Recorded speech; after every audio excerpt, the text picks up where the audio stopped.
What's going on, guys? Jeff Weibel here, and I'm here with Kellan. How's it going, guys? We are outside of a property, so we're going to shoot a quick video.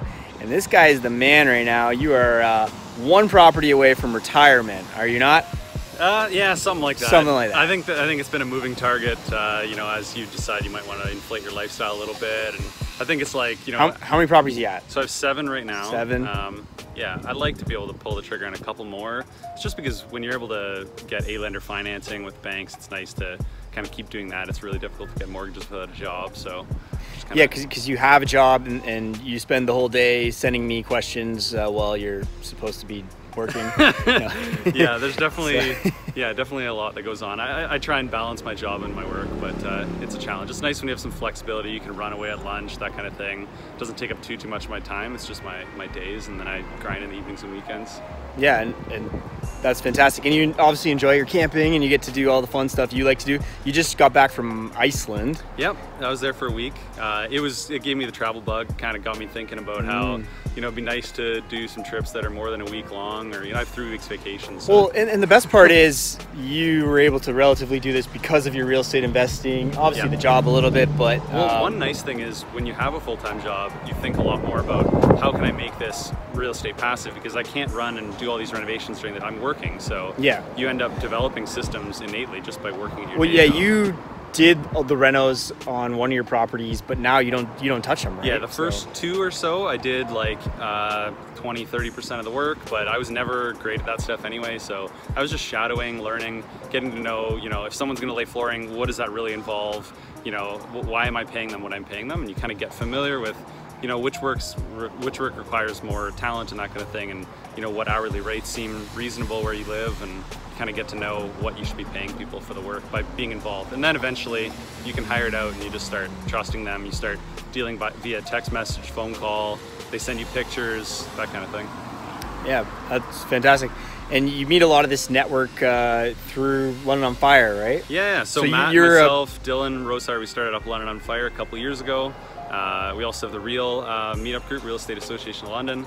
And yeah, I mean, London on Fire in particular has been kind of a mind-blowing experience. Just, and can you believe we had nothing like 2 years ago? Yeah, yeah. Now... We met up at Bigger Pockets meetup in here in London. It was like a small meetup group. It was really cool. We got to meet a ton of neat people, and then we're like, well, let's kind of, first of all, we're all here really about financial independence, not necessarily just about real estate. We want the freedom to travel or, you know, do what we want during the day. And so we kind of started London on Fire as a means to meet people that are doing things outside of real estate as well, just anything to do with financial independence. And now it's growing and growing, and a lot of the people come from Toronto sometimes for the meetings, and Buffalo. From, everywhere, like coming with Owen Sound all the time, John Kepler, and then Alicia coming down. Like, yeah, people are staying till midnight and then driving 2-3 hours home after, because they just, I guess they're getting a lot of value from it. Because we have no vacancies for them to stay over, right? So. Yeah, we don't have. There are couches.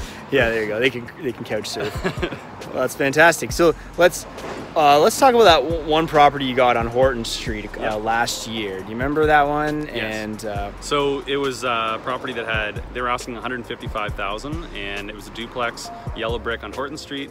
There was a tenant in the front unit that had been there 20 years, and she was paying $600 or something, and then there was a tenant in the back that was dealing meth. And so we kind of went through it, and you know, we said, I was like, well, you know, I'd be interested, but at a lower price. And then, you know, I guess we didn't really reach out to the listing agent yet. And then Jeff got a text message from the agent, and what did you say? Yeah, he texted me and he's like, hey, how'd it go? And then, or maybe he was on the phone at one point, and I said, how was the showing? How was the showing? And I said, yeah, it was good. He's like, is there interest? And I'm like, yeah, at what did I say, 110 or something? Yeah, something like that. And then he's like, put it on paper. Yeah, so we were kind of like, oh, this is interesting. They're actually, you know, they're playing ball. And yeah, we ended up getting the deal together. Yeah, we ended up getting it for $127,500, so it's $27,000 under asking. And you got a vacant, which was the most important, right? Because that's what happens, right? I look really shiny on this lighting. Yeah. But let's get the sun out of our eyes. Yeah, we'll do this. All right.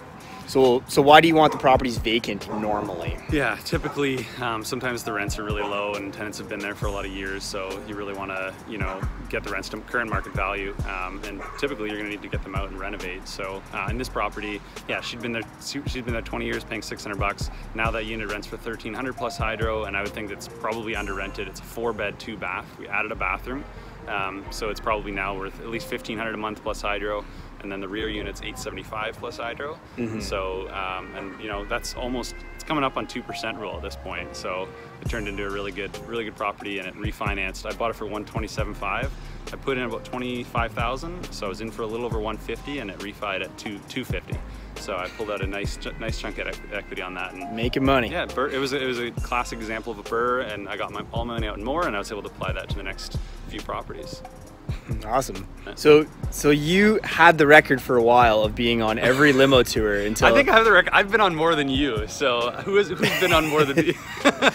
Well, you got to learn to outsource, right? sometimes. So yeah, you missed. We were gonna get you that T-shirt saying you've been to every concert, you know, and yeah, I missed one, but yeah, like the limo tours are a ton of value. I mean, first of all, they're a ton of fun. You can walk through 10 properties or whatever in a day with like 20 plus people, investors that know what they're doing. You get back in the limo, you talk with them.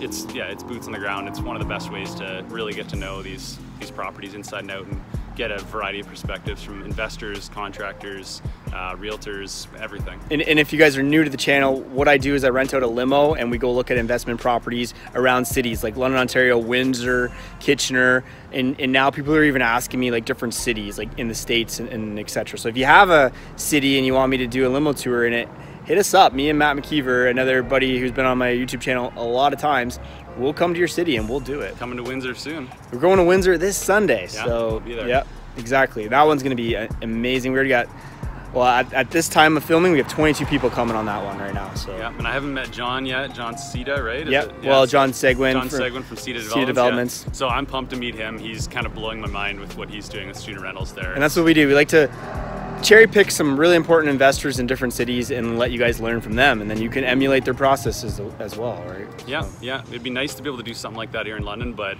I mean, it does seem like London a few years ago with the prices, and yet somehow he's getting rents higher than what London's currently at per bedroom. So it's kind of mind blowing. So yeah, I'm excited to get down there and learn all about that, and yeah. So. And then you're going to be coming to Las Vegas. Yes, I'll be there. For the mastermind. I have no idea. I know you and Matt keep saying, you know, figure out what you want to get out of this. I've never really gone to any of these things like with a real, like, I want to get this out of it. It's well, yeah, because you don't even come to our limo tours like thinking that, right? You're just like, I'm in. Yeah, so. I mean, I think like, yeah, I mean, even like originally like London on Fire and that kind of thing was very much of like, I have so many questions to ask and that kind of thing. And like, if you're coming from that perspective, that is a great place to come from. If you're someone who's already extremely experienced, there will be people who you have a lot to learn from, but you have a lot to teach as well. So it'd be good no matter where you are on the spectrum.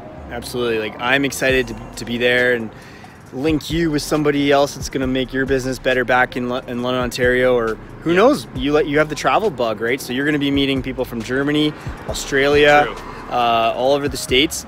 Maybe you have places to sleep on people's couches all of a sudden, right? I think like a lot of this networking and stuff is really like throw shit against the wall and see what sticks. Right. Oh, like 100%. You have no idea who you're gonna meet, what you're gonna talk about, what can come of it. It's like a lot of times you forget. Like I've known this person now for a year and we've done all this stuff together. Where do we meet? Oh, like in a Chipotle. Like you don't know where you're gonna meet these people. Like was that Raymond? Yeah, that was at the Real Estate Wealth Expo, and like I don't know. There's just you don't know where. And what do we say? Like just do stuff, put yourself out there, and it'll all come back, right? Yeah. So.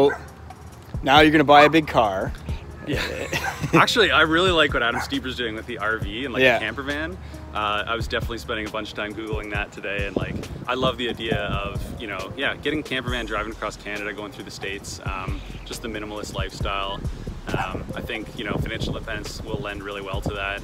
You don't necessarily need to be earning active income; you have your passive income. Yep. And I'm sure you'll find this maybe as a surprise, but back in the day, I'd stay at hostels all around the world and stuff like that because, the hotel rooms or like this camper van, like it's not your accommodations, it's always about the places, right? Like you're not spending your time in the hostel or like even in the camper van. I actually have a lot of problems spending like for upgrading my airline ticket. Like I would honestly, I'm in the cargo hold, but I get to buy more in Germany now because I saved on the plane ticket. Like I don't know why. Like I'll be like, okay, Oh well, my seat barely works this whole flight, but yeah. I mean, okay. Tom and I, like when we went to Iceland, we were there for a week. We slept in the camper van the whole time. We cooked our own food. What did that cost you that whole week? I don't know. I didn't add it up. But the flight obviously was $500 round trip. The food, like we cooked a lot of it ourselves. If you want to drink there, it's gonna be very expensive. Beer was like anywhere from $12 to $20 a beer. So. But you know what I find funny? People are like, "Oh my God, you're so lucky that you went to Iceland. It was $500 and you lived in a camper van, right? So if you really want to go, you can go." It's one of those things that, like, you know, I dreamt about for a while, and then I was like, why am I not just booking the flight? And then I booked it, and when I got there, like, people were super friendly, and it was super easy to travel around. Like, and then you get the bug, and then did you meet people there? Oh yeah, I met people from all around the world. And the beauty is now, California, like potentially you've added some of them maybe on social. Yeah, I have them on Instagram now. We stay in touch. 10 years ago, these people I never saw ever again, right? Yeah. Now you have people all over the world, and now your world becomes so much smaller, and like that's even like what we're doing with Vegas. All of a sudden you're going to meet all these international people, and your world's going to be small. Yeah, I think it's neat. Like, you know, I think a lot of people when they're traveling, people say, oh, you have a place to crash now, you have a couch to stay at when you go there, and then maybe they don't end up following through on that. But if you stay in touch with these people and you're following their Instagram stories, and you're replying every once in a while and just kind of keeping in touch, you do have a couch to stay on when you go to that place now, and you have someone to show you around. Yeah, and these people usually travel sometimes themselves, and you might be in a different city, and maybe they send you a message about a tip and about a restaurant or a bar you have to go to. Yeah, I mean, it's networking, not even necessarily business networking, but just networking with people, like just meeting people, right? And I think that's what people really need to reframe sometimes what the whole networking thing is. It's not how can we do business together, it's just how can we stay in touch, how can we see what each other's up to, and then things will come up organically. Exactly. Networking isn't what it used to be. Can't force it, right? You just gotta go out. Yeah, just meet people and be friendly and see how you can add value to their life. Right on. So yeah, tip of the day, guys, make sure you guys are always out networking. We're gonna wrap up the video here. So make sure you guys hit the subscribe button and the like button. More tips coming and more Limo Tour Vegas stuff upcoming on the channel. See you guys. Thank you, Kellan. Follow him on Instagram. Yeah, Kellan.Pan. There you go.